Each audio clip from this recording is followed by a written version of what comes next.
How did he give me HIV part 10? Well, happy Valentine's Day. Yeah. So, um, whoa, that was like a little evil laugh. My bad.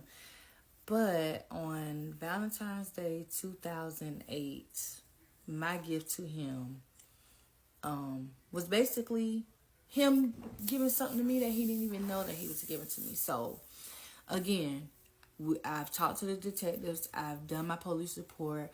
I've went in and done my written statement, and they said give them time to investigate.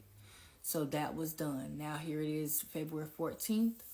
The detective calls me and he says, listen, we've done our investigations and we believe we have enough evidence to go ahead and, pursue this and also issue a warrant to arrest him. And he said, however, we would like to be able to get something that is going to be solid and that's going to stick. And so I said, well, what do you need? And he said, well, do you give us permission to record a conversation with you two on the phone?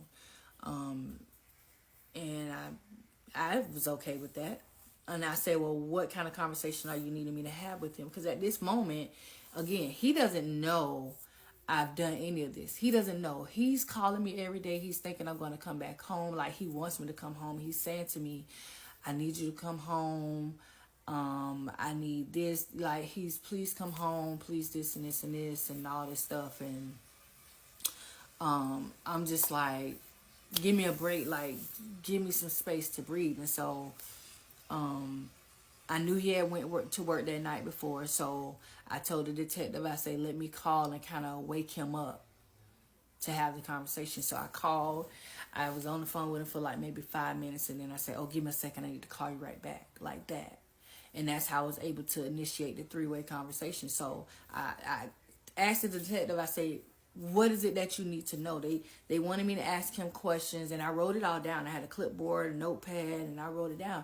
And they wanted me to ask him things like basically the same stuff I was already asking him. When did you find out you were HIV positive? Do you know who gave it to you? Why you didn't tell me? Are you taking medications? Certain little things. And so he, so I told the detective, I said, okay, I'm going to call on three-way. Once I have him on the phone, just record, be recording. So, did the three-way conversation, and I asked him all the questions. Now, because he's ready for me to come home, he wants me to come home. Now, I get all the answers to these questions. Every question I asked him, he answered it. He told me, and I'm saying this with emphasis because you're going to know later on why I'm putting emphasis on this. He told me that he found out in August of 2002. He told me he doesn't know who gave it to him.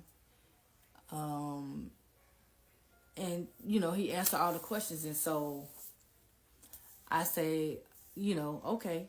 Because what I had to do was, so this is how I had to get these questions out to him. Because, he wasn't just going to regularly answer these questions. So I made it like I had to go see a psychologist. Yeah, I had to tell a little white lie. Lord have mercy. I told him, I said, listen, I got to go see a psychologist. And they have been asking me questions, and I don't know the answer to these questions. I say, this is a psychologist with the infectious disease doctors, and they trying to help me get through this new diagnosis and things. And I don't know the answers to this stuff, and you won't tell me. You keep saying you want me to come home. You want me to come home, then I need to go through this therapy. You need to help me out. So that's how I was able to get him to answer these questions, because he's wanting me to come home. He don't know I'm going to talk to him. He don't know nothing, okay? And so he answered all the questions. I clicked them off a three-way. I say, you got it? The detective say, oh, I got it. And they were able to issue a nationwide warrant for his arrest. They went to the apartment that we were staying in Spartanburg, South Carolina. They arrested him. And, of course, in true fashion, Mother Dearest bonded him out of jail. Okay, she bonded him out of jail. And even before that moment, so I'm gonna take you back just a little bit.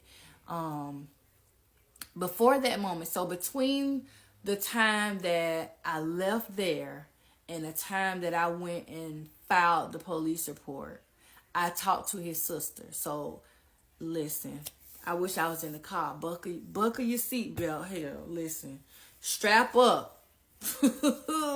Listen, cause you about to go on a ride before this part ends. Okay, you're gonna hit some bumps and hills. I don't want you to hurt yourselves. So I talked to his sister. Now remember, I told you me and his sister had a good relationship, and so I'm talking to his sister, and she would, I told her, I say, this is when I'm telling her, because she had no idea what was going on. He hadn't called her. His mama hadn't called. Now, they don't have the same mom. They had the same dad. So, nobody had talked to her. So, I called her crying one day, and I said, yo, brother, this is what's going on. This is what I was dealing with while you were here, and why I stayed in the room, and all that stuff. And she said, well, while I was there, she said, oh, this is what she said. She said, so can I ask you a question? I'm like, yeah, sure. She's like, so you really okay with the baby? Now remember, I'm pregnant, so I'm like, baby? What baby? She was like, Mary's baby. Mary. Look, I'm like, Mary? Who is that? And she was like, oh my God, you don't know. He lied to me? Like, this is her reaction to me on the phone. I say, wait a minute. What's going on? She tells me that while she was there visiting for Christmas and I was gone, that they went to like Dollar Tree or somewhere. She was like, they went to the store. He bought this little stuffed animal. And he was like, I want to take you to meet someone. And she's like, not thinking nothing. She's thinking maybe it's one of his friends, co-workers, whatever. And he bought a stuffed animal. He was like, yeah, because they had a baby and I want to take them a gift. Okay. So she said they get there. He knocks on the door. They go in. She gets introduced. Hey, this is my sister. And he goes over. She says she goes over to the baby and she looks at the baby. And she said when she looked at the baby, her mouth dropped. For the simple fact, when she looked at the baby looked just like his ass. Okay? Baby looked just like him. And so he said, this is my baby. And she looked at him. And she said she didn't hesitate or nothing. Right in front of the woman. She said, does Renee know about this? Does Renee know about this? And she said with the straightest face, he said to her, she knows. And she said, is she okay with this? She from New York, so she like loud, and she okay with this?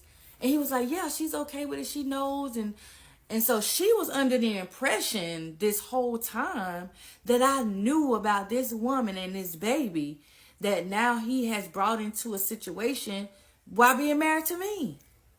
Okay? So when she told me this stuff, I called him on the phone. I'm like, listen, this what your sister just told me. What? Like, I'm cussing. I'm going all out there. Like, again, I'm pregnant. And I'm all, at this point, the doctor done put me almost kind of on bed rest. And I'm doing all this stuff. And I'm just like, dude, what's going on? And I could never get a straight answer from him. I was like, you know what? At this point, y'all ought to know I'm like a private eye investigator for the most part with some things. And I'm just like, dude, you know what?